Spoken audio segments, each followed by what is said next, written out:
God forbid. Yeah, God forbid. God forbid. God forbid. God forbid. God forbid. God forbid. God forbid. Sushi jackknife. Sushi jackknife. Sushi jackknife. Sushi jackknife. Sushi jackknife. Sushi jackknife. Sushi jackknife. Sushi jackknife. Sushi jackknife. Sushi jackknife. I'm a pro. Do a deer, a female deer. Buck. No. A male deer.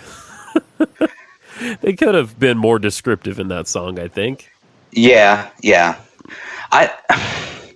I've never seen the musical. Oh, I hate the sound of music so much. So I don't know the context of that song. I don't either. But I can tell you, not impressed. Wait, is that not impressed with what I've heard? Is that the Sound of Music? That is the Sound of Music, right? Maybe? I think so. I don't know. Okay. Ray, a drop of golden sun. Maybe that should be the new topic of this podcast. We just review musicals. Oh boy, that sounds like a rollicking adventure. Yeah. We can work through all of the Rodgers and Hammerstein. Yeah. And then move on to whatever that guy's name is that did Phantom of the Opera. Oh, yeah, that guy. Yeah. That guy. You know, the guy. I frankly would rather eat a bag of nails, Nathan. A whole bag? Yeah. Well, what gauge of nail are we talking here? Well, we could parse Big nails? I mean, they could be, I don't know. I'd like You just want finishing nails, or? Finishing nails would be okay. Maybe like roof tacks. Okay. You know what I'm saying? Yeah. They're not like super, super, super big. But they're decent size. They're wider than they are long. Yeah. Anyway, everyone, just look out for our 5-hour Hamilton special. We'll go through song by song. Spoiler alert, it's not real rap. No.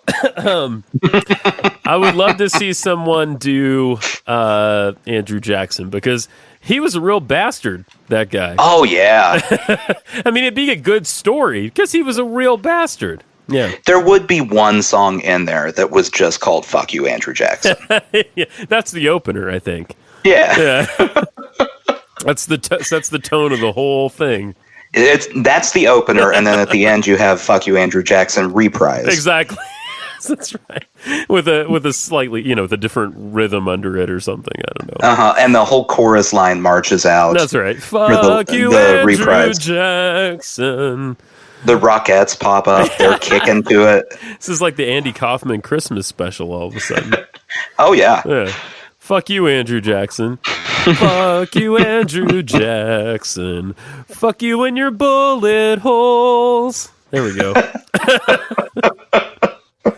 Welcome to Sushi Jackknife. I've been drinking. Hello. Already? Oh, yeah. Well, okay, so my birthday's coming up, right? Mm-hmm. Which is a complicated thing. It has been for many years. I am both excited about my birthday, and yes. I'm also a little depressed. Well, I'm depressed about my birthday. Not a little. I am depressed. Why? Well, I'll be 36, and so I'm nearing 40. Now, okay. Now, this is the old Justin talking. All right? The old Justin is the one that gets depressed. The current Justin is actually fine. Like, I'm pretty happy with my life, Is it what I thought it would be when I was 18? No, but I was an idiot when I was 18. Does anyone really have the life they thought they were going to have when they were 18? I don't think anyone does. I mean, I think legitimately no one on the planet. Yeah. Even look at successful people. Let's think about Jay-Z. Right. Jay-Z, famously successful. Oh, yeah. At 18... he was still dealing drugs. Right, that's true. I highly doubt he thought he would run a sports agency. Right, as well as be like a multi-million selling musician and all that jazz. Have his own liquor brand. No, he did not think that was happening. Yeah, you're right. So the success is also a surprise. And, listen, you define your own success. We're, Mm-hmm. and I feel, in a lot of ways, I feel pretty successful at this point in my life. In other I've got ways- another one. Yeah. I've got another one real quick. 18-year-old Donald Trump. Oh, God. Do you think he thought way later in life he would become a president responsible for a few 100,000 people dying? I don't think that's what he had in mind. Yeah, no, I'm sure he had something in mind, but I don't think it was that. No. No, yeah, so here's the thing. I just to be a little, I don't know, self-involved for a minute here. I'm at a point now, and I've been coming to terms with this for several years, where, I've had goals that I've strove, I don't know, I can't words, that I've strived towards, right, for a long time, right? And now I think I'm just more interested in enjoying life a little bit more. It's not like I'm going to quit trying, but I don't think I need to grind, mentally at least, the way that I have been for, since I was probably 20 or 18, Right. So, it's just like a little bit of relaxing into, I don't know, whatever the rest of life is, and just let things into your old age. Yeah, into my old age, and just let things come. You know what I mean? Okay, all right. This is a good example, Nathan. I never podcast didn't even exist, right? And so I never intended to have a podcast. No, certainly not two. Yeah, with one of my best friends. That never crossed my mind, and it's imagine if it had, though, how wealthy you would be. Right? Oh, beforehand? Oh, yeah. If you had been the person who's like, no, I think podcasts are the way to go. I'm just going to go ahead and get this started. I'm pretty sure some guy named Joe Rogan's going to come along and try to scoop up the whole market. Yeah. Well, he's doing a good job at that, let me tell you. Yeah. So, this, even doing this was a surprise, and just something we wanted to do. It wasn't like we had designs on being successful. If anything, we had designs on anti-success. Yeah. Especially at the beginning, right? At the very beginning. Oh, yeah. But it's its own thing, and it's fantastic, and I love doing it. And, I just listen back to, sometimes I pick at random one of our episodes of this show just to listen back and see what the hell we were thinking about, a couple years ago. Oh man. In the before time? The before times. Yeah. And it's interesting. I mean, it's not like we're different people. We're the same people, but our brains, we were interested probably in different things at that time, or our minds were occupied with different things. It's cool. It's a cool little capsule, Yeah, we for better or worse can go back and hear way too many of our thoughts. Yeah, that's right. At any given time. That's right. Yeah, exactly. I'm sure that if I go back to the beginning, there's in every episode at least one moment where I'm like, ugh. Yeah. Oh. What the hell was I on? Bad take there. Ooh. Well, before you get comfortable, I think that's, definitely the first couple, I was trying, you know what I mean? And then I decided to stop trying. Yeah.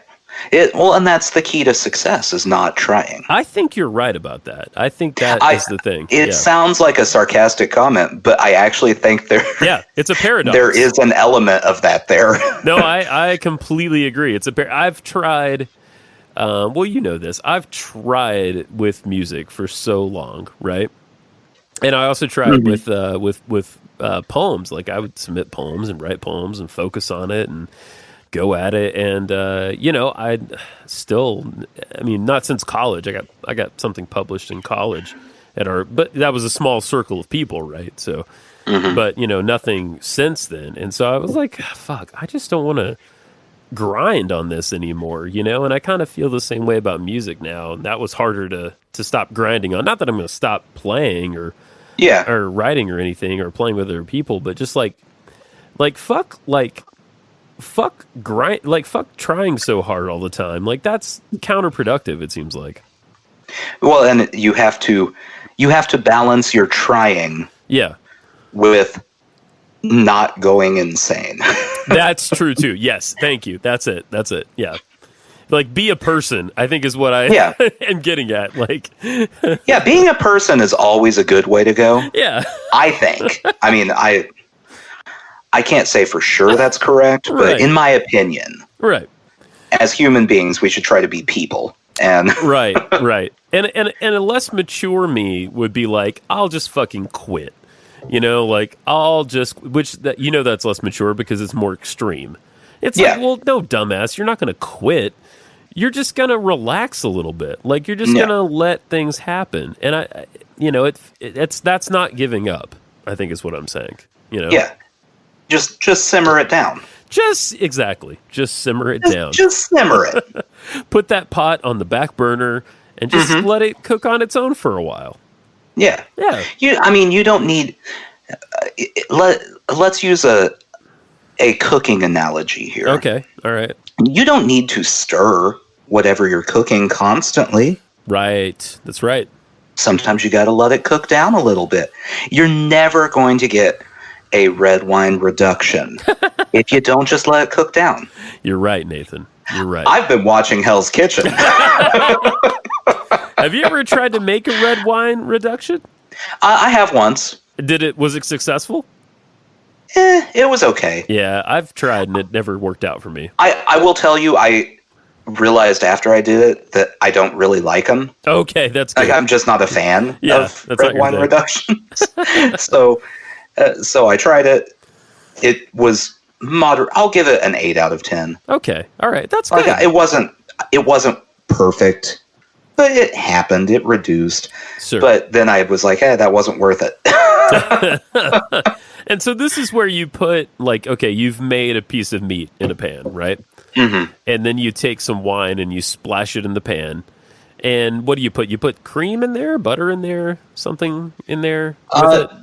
Or do you have to do that at all? No, I don't think you have to do that. Okay. No. Okay. I'm pulling up the directions for you look at as that. we speak. I haven't tried to do this in years, by the way. Olive oil for coating the pan. Sure. Okay.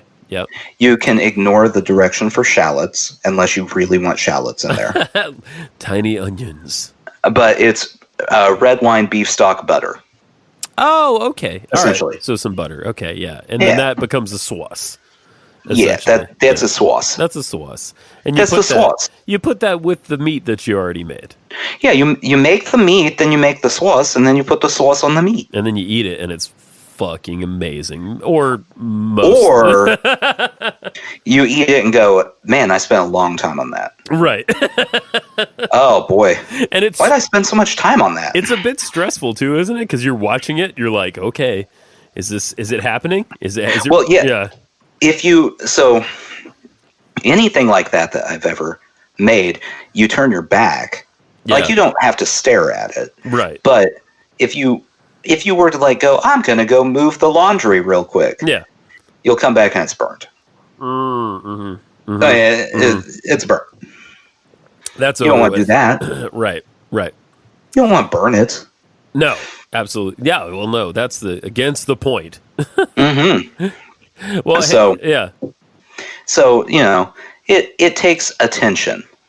Not a ton, but a decent amount. You don't want to, yeah. So I was cooking the other night, and I haven't quite nailed this yet. So every year for her birthday, Jen's birthday is 6 days before mine. Mm-hmm. We're at the age and the level in our marriage where we just get ourselves things. It's like, hey, you can spend X amount on yourself, right? And so we do that. But then from me, she just wants a nice meal, right? So she doesn't really eat steak most of the time. So I make her a steak on her birthday. And what else does she want? She wanted steak, jalapeno poppers. Oh, which I made, which were fantastic. Homemade jalapeno poppers are the best thing. They're kind of hard to screw up too. Yeah, you can't really screw them up. They're an unnecessary amount of work. Yeah, yeah. What with the cutting of the jalapenos and all of that, right? But they're good. Maybe one of my favorite foods. Yeah, you don't need all that breading that you get at the frozen stuff. You don't need that. No, I don't. Yeah, I've never understood why they're breaded. I don't. Well, yeah, maybe they fry them. I guess I don't know. I don't. It's not. You don't need to fry them. You bake those bastards. They're wrapped in bacon, for God's sakes. Yeah. Okay, so steak, jalapeno poppers. I bought some shrimp because I know she loves shrimp. So a few shrimp and some salad, right? And that's a meal right there. And I haven't quite nailed steaks, to be honest. I don't cook them enough to nail them. But I do an okay job, and that's kind of what she likes for her birthday. The what I've been consuming all afternoon slowly is my early birthday, which is this whiskey I was telling you about. This is the This is the or Scotch rather. This is the Johnny Walker Double Black, which that's twice as much. It's real smoky. Twice as much black. It's quite good. I really like it a lot. Yeah, I had to look up what it was. Yeah, I've never seen it before until recently. It's something. Yeah. It described it as smoky. It is smoky. You're very correct. It is rather smoky. Yeah, I think they extra char the barrels or something. They're like more burned. Yeah, if you were concerned that you weren't quite a whiskey connoisseur, yeah, you nailed it. Oh, really? You nailed it right there. Smoky. Yeah. Oh, very good. That's what the internet says. You and Google agree. Yay, go internet. Go internet. Go me, go internet. Hey, it's my birthday coming up. Thanks. Oh boy. Yay. I'm particularly excited about you and our upcoming trip in about a little more than a week. Like a week and a day. Yeah, something like that. Something like that. That would be correct, yeah. We're going to Muncie again. This is not the Bob Show, but the Bob Ross Experience is opening up there, and we're gonna drive our butts up there and attend it, and then drive back. Yeah, it's gonna because we're idiots. We're idiots. It's gonna be a lot of car time, Nathan. A lot of car time. But it's good. It's good to have car time. Yeah. First off, car time will not have a 4-year-old. That involved. Is true. Yes. So that's already a huge plus. Agreed. And unless you're planning on yelling all the time and slamming things down on tables, I was thinking about it. I'm not gonna have to use discipline voice. Oh yeah. Can you imagine two grown men disciplining each other? That sounds like something else entirely. There are whole internet sites devoted to imagining that. Indeed, there are. But that's not what we're going to be doing while driving, obviously. No, that's unsafe. But yeah, we can chat. We can have snacks. I love road snacks. I'm a big fan of road snacks. Well, what road snack are you bringing? I don't know what I'm going to bring. I mean, I also like just seeing what they have for sale at convenience stores in different states. You know, It's like, oh, we don't have that. You know, oh, Mallow cups. Haven't seen you in a while. You know what the weirdest road snack to me is? Do tell. In your home state of Georgia. Yeah. Oh, I know. Everywhere you go, the boiled peanuts. Oh God, they're so great. I'm not saying anything bad about them. Okay, good. But it's just a very weird. It is yeah. So for those who have never driven through Georgia and stopped at random gas stations, yep. Every gas station just has has what appears to be a crock pot. Yeah, that's right. Actually, no. I take that back. Pot. 2 crock pots. That's right. Yep. Of boiling peanuts. Yep. In their shells. Yeah. If no one's heard of this, yeah. One is just plain salted. Yep. The other one's spicy. That's it. Yep. That's right. Weirdest thing. Well, Georgia is peanut country. I mean, there's, especially middle and South Georgia, there's a lot of peanuts. Remember Jimmy Carter? Yeah. Had a peanut farm, I think, or came from a peanut farm. I can't think of another snack. Yeah. Where it's acceptable to walk into what appears to be a mildly rundown gas station. Right. And go, oh, well, that crock pot, I'll probably just take whatever's in there. That's probably good. Those are the best ones too. You don't want it to look clean and shiny. You want like we used to get them off the side of the road, like not even a gas station. Like you would just see an old man usually sitting outside with like two big old pots going, and you'd walk up and the thing is you get so what they give you is essentially a Walmart bag, a plastic grocery bag that the hot juicy peanuts go into without the liquid. There's a little liquid that gets in there, but the goal, and then they put that into a paper bag, and then you're given another plastic bag for the hulls, right? So you're essentially riding around popping these things into your mouth. You're popping your triple bagged peanuts. That's right. And then you're putting shell and all in your mouth. That's correct. And then you crack the shell in your mouth, or you can either sort of crack it and suck the peanut out, mm-hmm. and then you put the shell in the other bag, and it's a mess. And your fingers get really salty and gross, but God, they're delicious. It's just so weird. It is weird. No, there's no denying it. Like they have peanuts everywhere in the country. Yeah, peanuts are everywhere. Yeah, peanuts are not a rare thing to find, but only in the state of Georgia have I come across people going, well, we're just going to boil those suckers. Yeah, I'm sure people won't mind that I'm using my grandma's old crock pot for this. That'll be good. Well, you hope it's seasoned. You hope it tastes a little bit like grandma. I mean, that's what you're. I cleaned it, kinda. It's fine. Right. Don't worry about it. Exactly. Well, you can't get diseases. No. I mean, usually they've probably been on for like a good 3 or 4 days anyway. So they've just simmering away, making their weird sauce brine situation. Oh, man. I fucking love boiled peanuts, and I haven't had them in a while. Wow. Yeah. That and like pork rinds. Pork rinds are strange.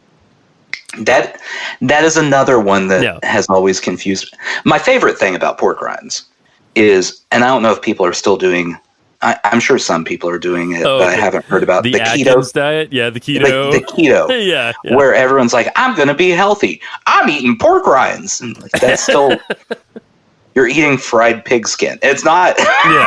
Yeah. It's not better for you. When you think about it, it's a fucked up thing to eat too. But they're also good.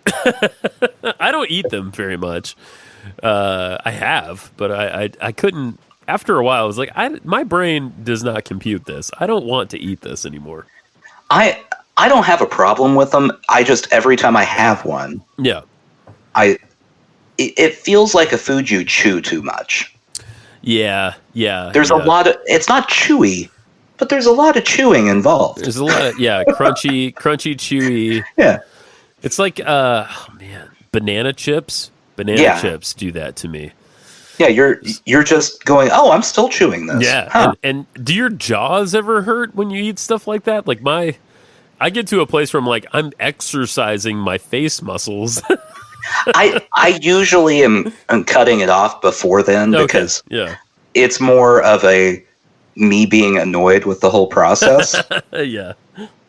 I don't know. Maybe I'm just ready to get to that age where I just eat soft food all the time. Oh, okay. Get to the age where it's just like, it's time for my afternoon pudding. I'm going to gum that down. Let me tell you, Nathan, I have ideas for our retirement. So I've been watching this. I was telling you about that Scottish sketch show before, right? Right. So I maybe even told you that I found this other Scottish TV show. I don't know what has happened, but I've always liked BBC UK kind of comedies and stuff like that, right? Like we know this. Father Ted, the Vicar of Dibley. So weird. And I know. And you specifically like BBC religious comedies. Oh yeah, that's true. I didn't think of that. Yeah, a priest, a vicar. This is called Still Game, Still Game, and it's about these two pals, two older guys who essentially live in these like apartments and in this like really rundown shithole town that used to be a nice town, right? Both of their wives have passed away, and so basically they just hang out every day. It's like an old Scottish version of Seinfeld in a lot of ways. Okay, there's a lot of interweaving plot lines and such. I'm not going to say it's as fantastic as Seinfeld is, but it's really good. So your plan for our retirement? Yeah, that's right. Is our wives die? Well, if they die, that's the beginning. We'll start there. Yeah, and then we move into apartments next door to each other. Correct. Yeah, and then basically every day we spend, just fucking around with the people in the neighborhood, and then we end up at the pub at like 11:30 every day. Okay. And, we have a few pints or a few drams, and we get into misadventures. That's basically it. Yeah. So what age do we do this? Like, I think they're in their mid-70s, let's say. Yeah. All right. So, like 40 years from now. Yeah. Our wives will die. I hope that's not true. They don't have to die for this to work. No, you have already said that's a major plot point. But they don't have to die for this to work for us, Well, they're not going to move into apartments. That's a good point. Yeah, you're probably right. Yeah. So, for your plan to work, they got to go. Okay. All right. Assuming that. Okay. So, God forbid. Yeah, God forbid. So the plan is they will die. God forbid. God forbid.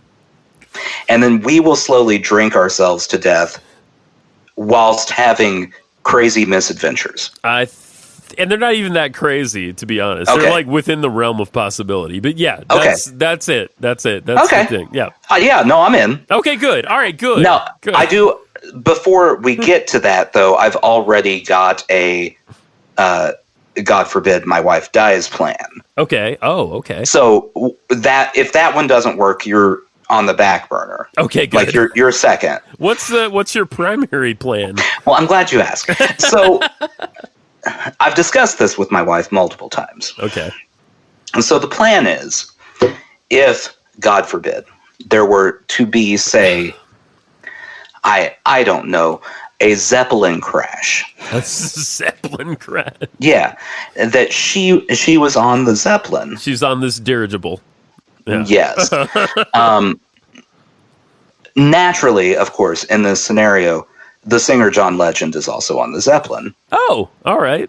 Okay. So then I, whilst grieving, will meet Chrissy Teigen, who is also grieving. Okay. And then we will have a happy life together. She will cook her fantastic food and be witty, and I'll enjoy it. Remind me who Chrissy Teigen is? I know the name. Chrissy Teigen is a former model. Okay. Who now has like a cooking line, cookbooks, website, etc. Okay. All right. So this is, and she got a real poop mouth, which is very enjoyable. Oh, that's fun. So she curses like a sailor, and she's beautiful, and cooks, and she cooks. Wow, holy shit! It's everything. Yeah, she's a full package. And so in this Zeppelin crash that takes out both my wife and John Legend, dirigible. Again, God forbid. God forbid. That's the name of this episode. Yeah. Yep. Our only option would be Chrissy and myself, comforting each other. Well, sure. Yeah, no, I get that. We're the only two people who understand what each other are going through. I understand. So. Yeah. Okay. So if I'm riding a motorcycle, which is a fantasy because I'll never do. Right, and there's a horrible crash and my wife dies and who happens to be coming around the corner, flowers in her hair, but Zooey Deschanel. that's right. kind of my situation is what we're saying. Okay. Yeah. All right, good. Would she be my top choice? Yeah. Yeah, I think she would be. Yeah, I think she would be. Yeah. I don't know much about her personally. Choice. Yeah, she's something else. Yeah, that's true. That's the thing. We don't know what any of these people are actually like. Right. What if they're all garbage? Well, they may be. I do like her singing voice. I know that, Zooey Deschanel. It is a very good. It's a good, clean singing voice. It's very pleasant. Yes, it's very no pure. frills. No frills. Not a lot. I like that. Yeah, I do too. It's one of those. It's a voice you can hear around your house every day, right? Like, she's just doing shit and singing. Yeah. It would be exhausting to be married to Celine Dion. like Beyonce. Yeah. Oh, Celine Dion. That's a good choice too. Where they're just walking around the house doing vocal runs all the time. Right. Can't you just quietly sing the song that's in your head Calm down. Without you don't need to do that. That's not necessary. But Zooey Deschanel, she could do that. Yeah, she could do that. Yeah. Yeah. I mean, I saw what she did to Ben Gibbard, though. So boy. I think that was just doing Ben Gibbard a favor, though. He needed more material for sad emo music. Well, yeah. For subpar Death Cab for Cutie albums, you mean? Yeah. Yeah, he did. They had fallen off a little bit. He needed more material. And when I say what she did to him, I just mean that she broke his heart. Yeah. I don't think she did anything wrong. Not that I can recall, but yeah. Maybe she did. I don't know. I'm not good at stuff like that. I don't know who does what. Yeah, me neither. So the only celebrity big divorce drama that I have in my life remembered ever following is Right Now, though. Oh. Have you heard this whole thing with Dr. Dre and his wife? No, what's happening? I haven't heard it at all. I got nothing. So I'm going to miss some details here. Okay. But you'll have to go online to fill in any blanks I leave. So, as you know, Dr. Dre, very rich. Oh, yeah. Very rich. Super fucking rich. Yeah. And he, I believe it was him who filed for divorce. Maybe it was her. All right. Irrelevant. Anyway. Sure. So they signed a prenup. Oh. But several years ago, supposedly, Dr. Dre told her the prenup was not valid anymore. Oh. Okay. So now she's saying I get half of that Beats money, which, if you recall, made him almost a billionaire. Right. Yeah. Right. Okay. So it gets better, though, because I don't remember the exact amount, but she was asking for, and this is just the most bizarre concept to me ever, asking for him, and she went to court for this, to pay her legal fees for this divorce. Oh, okay. All right. Okay. And maybe this is standard practice. Never done this. Yeah. I don't know. I don't know. Yeah. But the idea that she went, I need you to pay $3 million in legal fees so I can try to take your money is a very confusing concept to me. There's some audacity there, which I'm kind of in admiration of. Yeah. But then on top of that, she at some point wrote herself a check from his checking account that she was not on. Okay. for a few $100,000. So now the state of California is investigating her. Oh man, what a fucking mess. Yeah. Like there's a lot happening there. Being rich is complicated. Well, Biggie said it best, man. Yeah. More money, more motherfucking problems, bro. He did say that. Yeah. And it's true. It's true. And he died rich. So right. He would know. Yeah, it's great. The idea to me, though, and I know that it's because she doesn't have income necessarily. Right. Sure. Yeah. That you go to a court. I'm assuming she had a lawyer to go to court to talk to the judge. Of course. Yeah. About him paying for her to get a lawyer to go to court for a divorce is just so bizarre. This it gets so complex so quick.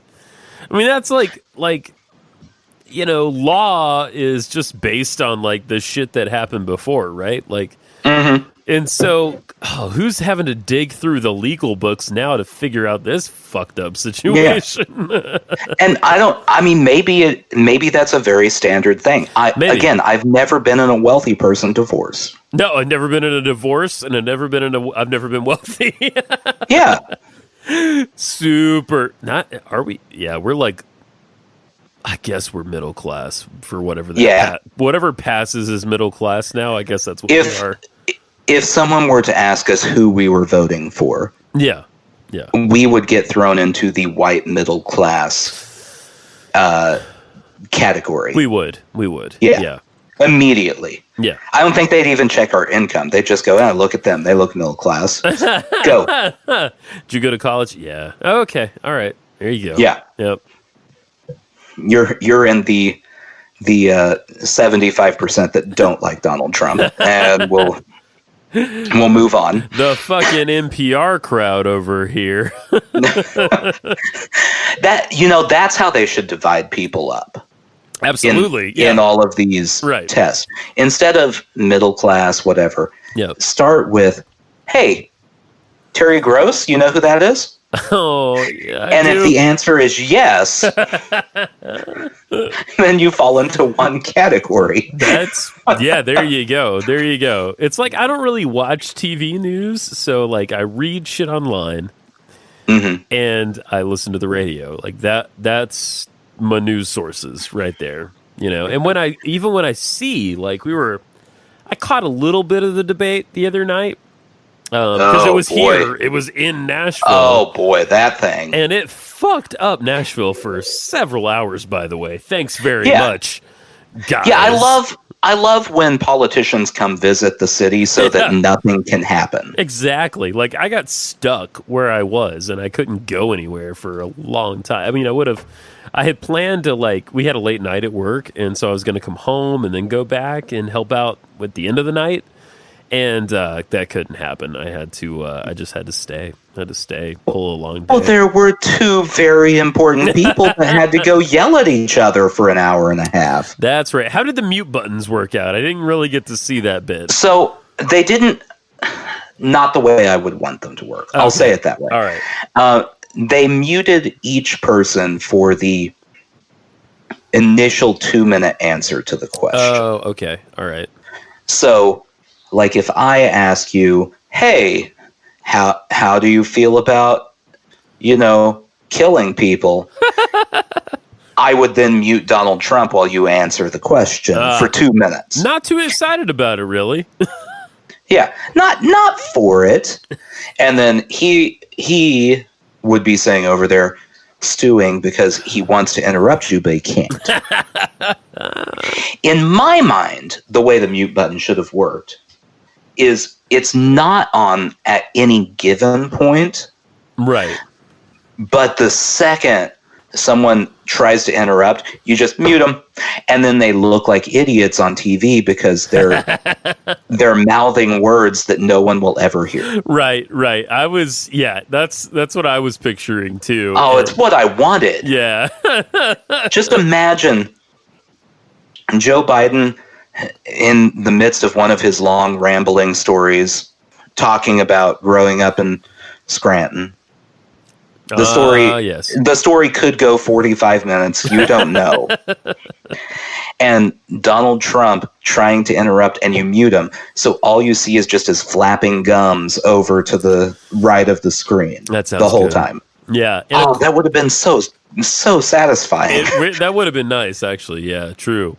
And I was just wondering if, he was going to lose it at one point, Trump, and just like run over to Biden's microphone or just yell loud enough so it gets it in his mic, I was fully expecting him to walk over and go, actually, I have one thing I need to say. Just grab his mic and say it. Yeah. Oh, man. The debates are such a joke. These days they really are. I mean, well, this election specifically, because right. Okay, so I was watching it on CNN. Yeah. And I watched the post-debate coverage. Right. And so they had rounded up some undecided voters. First off, I don't know how you're undecided at this point. That shocked me. I saw some pre-debate coverage with some undecided voters. 3 of which, and I'm not judging here, 3 of which were African American. I'm like, well, they always find the African American undecided voters, because they have to have some diversity when they have a panel of undecided voters. Sure. They don't want just a bunch of white people going. Which, if you don't know any white people, that's the sound we make when nothing else is happening. Yeah, that's it. That's the sound. So they round up what appears to be, like, on CNN, if I am remembering correctly, it was a panel of like 12 undecided voters, and there were 6 female, 6 male. Good. I think it was 4 African American voters. Like, they tried to find some diversity in there to get it. Sure. But yeah, so they rounded up this panel of voters, and I think 10 of them had decided on voting for Biden after the debate. Oh, all right. But that means that there were 2 of these voters who were undecided after 4 years of Donald Trump. Like, after 4 years, you either like him or you don't. There's not any indecision there. I don't feel like there's any middle ground. Jesus. I mean, like, what's to decide on? That's what I don't understand. So I'm glad you asked, because one of them actually answered this, and it infuriated me. So one of the undecided voters said he was still undecided because he is pro-life. Oh, boy. Come on. So, I mean, he acknowledges that Joe Biden would be a better president. Okay. And he is going to vote for Joe Biden if the Supreme Court justice gets approved. Oh, because they're going to the combination of the court is going to try to overturn Roe v. Wade? I guess. Okay. He wants that last conservative judge before he votes for Biden. If that didn't happen, he would vote for Trump because he wants another judge. What? This is, that's the thought process here. I mean, whether you're pro-choice or pro-life, right? Wherever you are on that issue, I mean, there's a bunch of other shit. I don't understand that being the single issue. Yeah, I don't either, really. I mean, I guess I can put myself in someone else's brain and see how that's their thing. But, like, guys, the goddamn planet might not be here in a few years. Like, come on, we have got a lot of shit to do. That's the ultimate pro-life argument. Like, no human life. At all. Like, at all. Yeah, like I'm pro-choice, but if Biden came out tomorrow and went, I think abortion's wrong and we should get rid of it, it's not changing what I think about him being the better choice. Yeah, in this race, like, you got two dogs in this race. They're both old and shitty dogs, right? Yeah. But one of them is a goddamn monster, and the other one is, fine.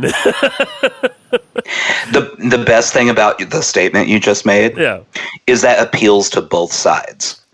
You didn't mention which one was which. You're right. Yeah, that's right. And so right now there might be a right-wing person listening to this going, Biden is a monster. He's very correct on this.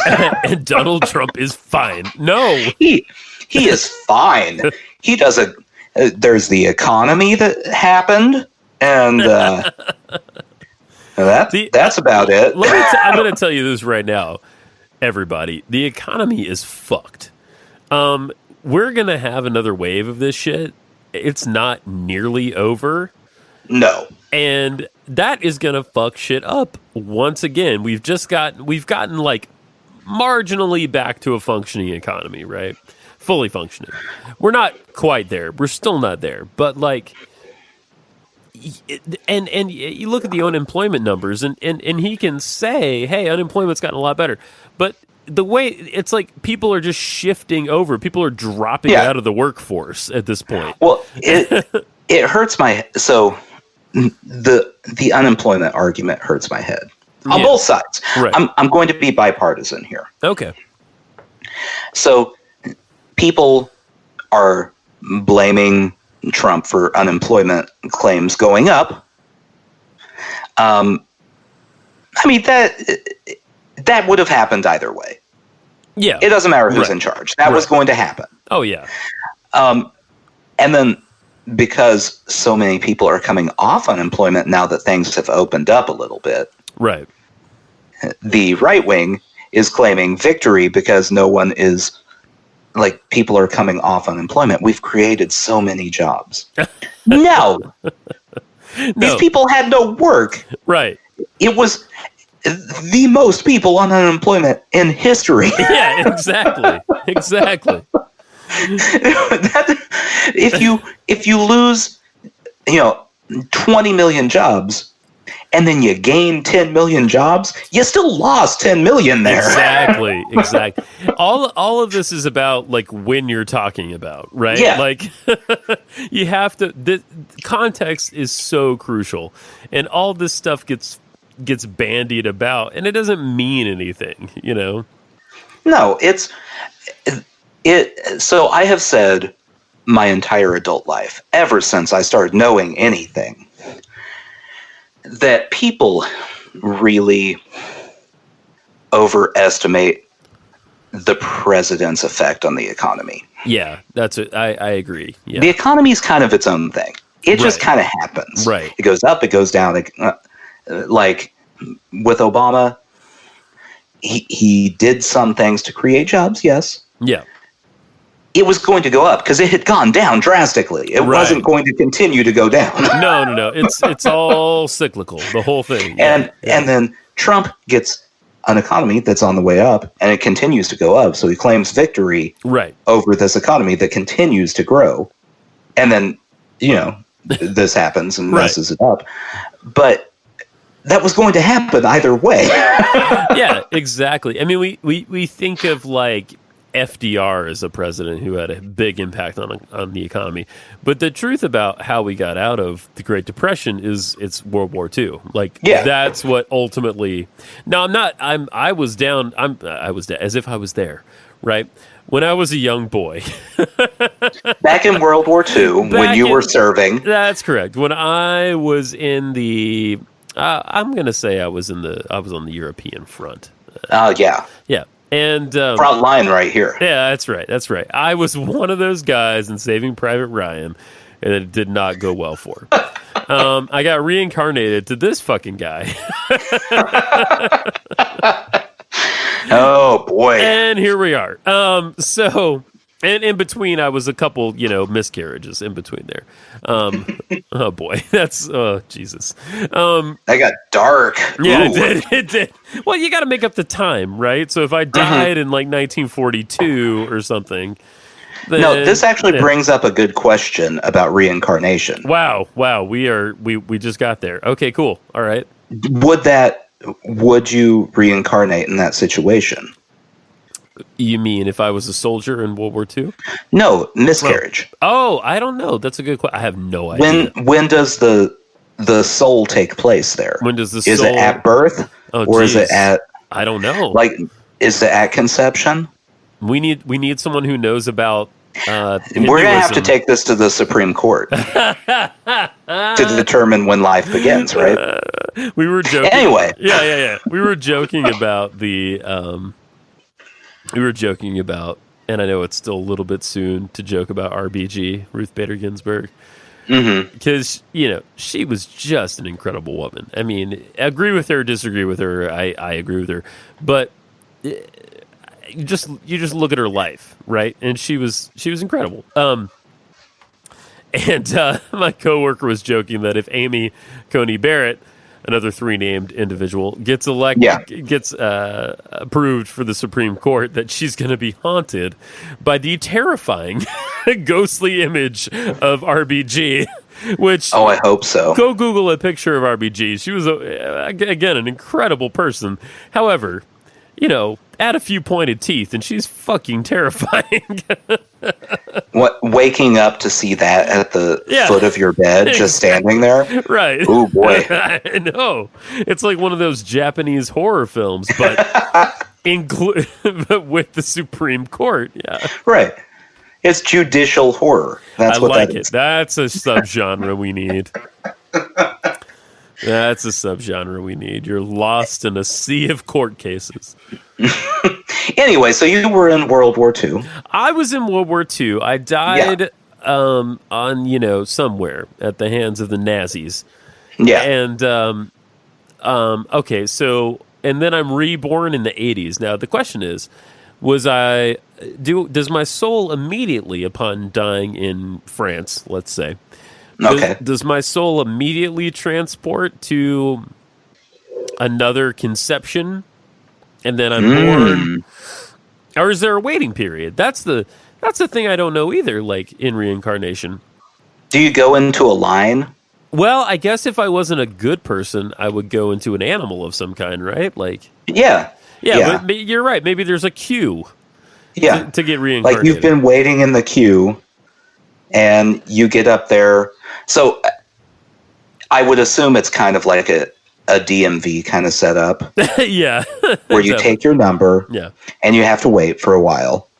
That's a Department of Motor Vehicles for any of our European listeners. Yeah. Yes. Then you go up to the desk when your number is called. Right. And at that point, they go, well, you got bad news, fruit fly boy. Or fantastic news. Yeah. You will be going into this form. I don't know. I don't know how it works. I don't. It's an area we have ignorance in, and I feel like curious. Practically there has to be a sort of purgatory. There's got to be some place for all those. There's a waiting room. Yeah, for all those souls to go, to hang for a bit until it's I mean, there has to be a massive sort of organizational system going on. I'm guessing in the afterlife, right? Oh, the spreadsheets. Oh, so many. Color coded. Wouldn't you like to get your hands on those stats, my friend? Oh man, you gotta go to the Google Share Drive. That's right. Because everyone has to look at the same spreadsheet, and then you got to make sure you get permission, right? Like, yeah. Did you ever finish The Good Place? No, not quite. So I'm still in the third season. Have you gotten to the scoring system? I can't remember where that falls in. I'm pretty sure, yeah. Yeah. So I would assume that in the idea of reincarnation, that's in place where there's a scoring system where they tally up what your score was on Earth, right, before you're reincarnated.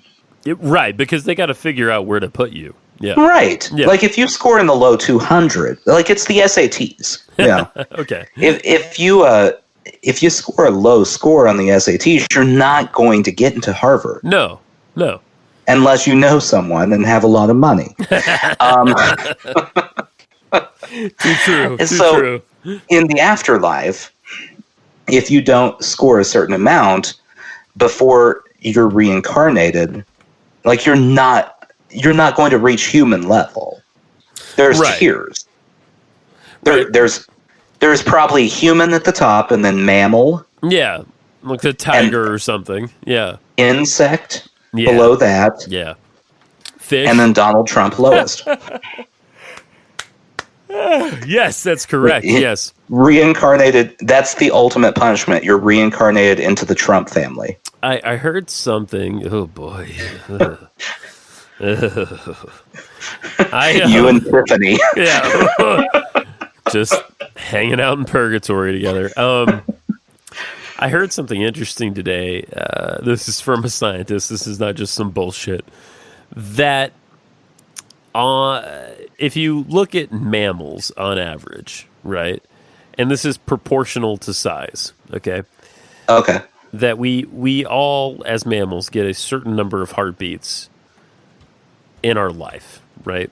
Like, oh, boy. Yeah, so it's proportional. So if you're a mouse, your heart beats faster, and so your life is shorter, right?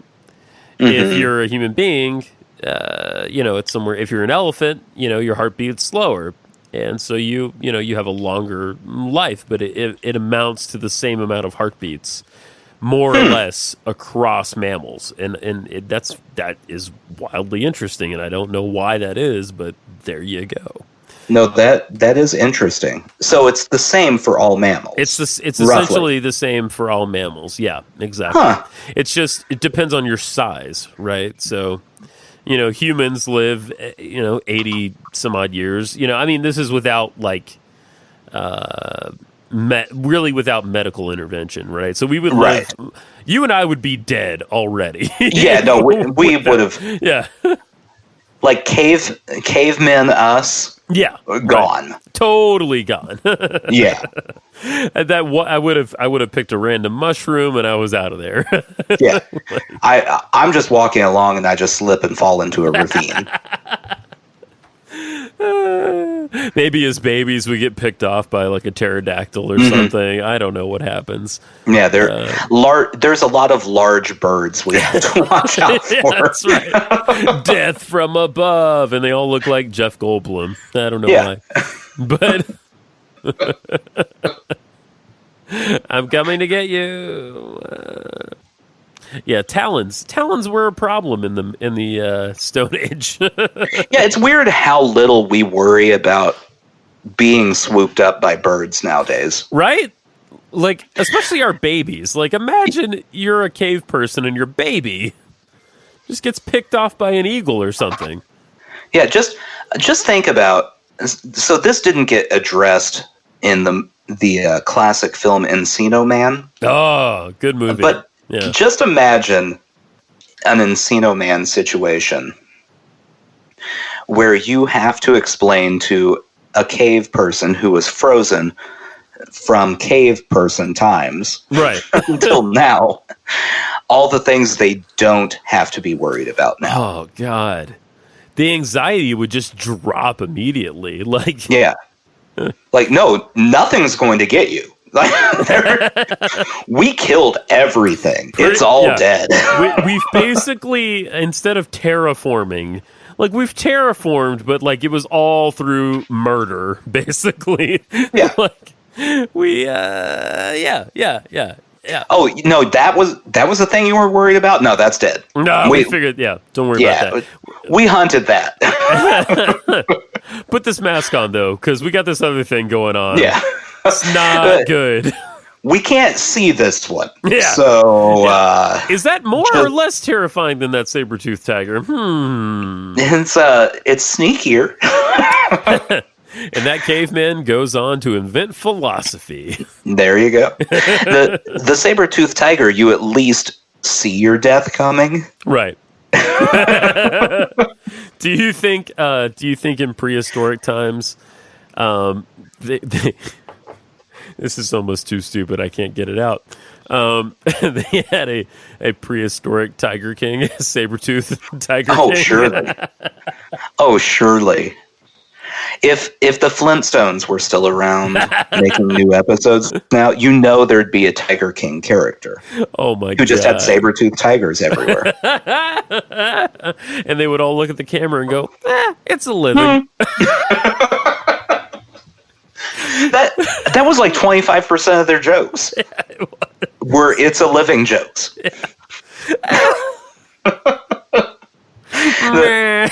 Real lazy writer's room at Hanna-Barbera. They just recycled that joke over and over. Sushi jackknife. Sushi jackknife.